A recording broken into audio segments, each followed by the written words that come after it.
J'ai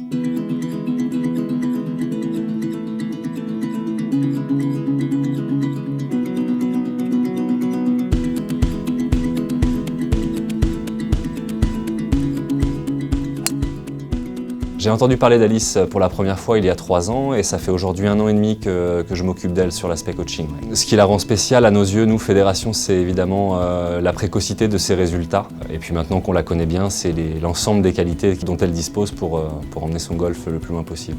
Elle est très concentrée, comme on dit dans le terme golfique, elle est dans sa bulle, elle est dans son cocon, elle est très sérieuse, très appliquée dans ce qu'elle fait. Alice est à un âge où elle ne doit pas rater les fenêtres de développement sur le plan de l'explosivité, sur la prépa physique. Et actuellement, le 90% de notre travail concerne la rigueur sur les éléments statiques, c'est-à-dire posture, position de balle, prise du club. Et voilà, on s'arrête à ça pour l'instant.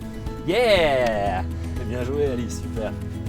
Elle est toujours à l'écoute, elle est toujours assidue. Donc, je suis à peu près certain qu'elle va réussir. Son classement, elle est première de sa catégorie et ce qui est encore plus incroyable, c'est qu'en fait elle est double championne de France. Donc elle a renouvelé en fait son titre de championne de France et quand on pense que la première année elle n'était même pas dans cette catégorie et elle a pu vaincre effectivement déjà les meilleurs, ça laisse en fait beaucoup d'espoir pour la suite. Les joueurs très brillants et très précoces, ils contournent toutes les difficultés.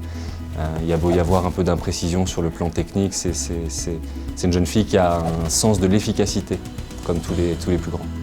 Queen Kong, si on peut dire, c'est de la force et la force intérieure. Et je crois qu'elle a vraiment une force intérieure, Alice, qui porte bien ce petit nom Queen Kong. Le golf en fait a une image un peu vieillotte, on pense que c'est pour les personnes âgées, alors que bien au contraire, il faut développer beaucoup de force en fait physique, d'agilité, il faut aimer la compétition. Donc, pour moi, c'est un très bon sport pour les jeunes. En plus, ça amène beaucoup en fait, à la concentration et puis aussi de l'humilité. Clairement, c'est une chose qui est très importante au golf. Aujourd'hui, il y a à peu près 30% de licenciés qui jouent en fait, au golf. La fédération fait beaucoup de choses justement pour amener en fait, les filles sur les terrains avec des journées portes ouvertes. Donc on continue, on ne lâche pas le combat parce qu'il y a vraiment de la place largement pour les filles dans ce jeu-là.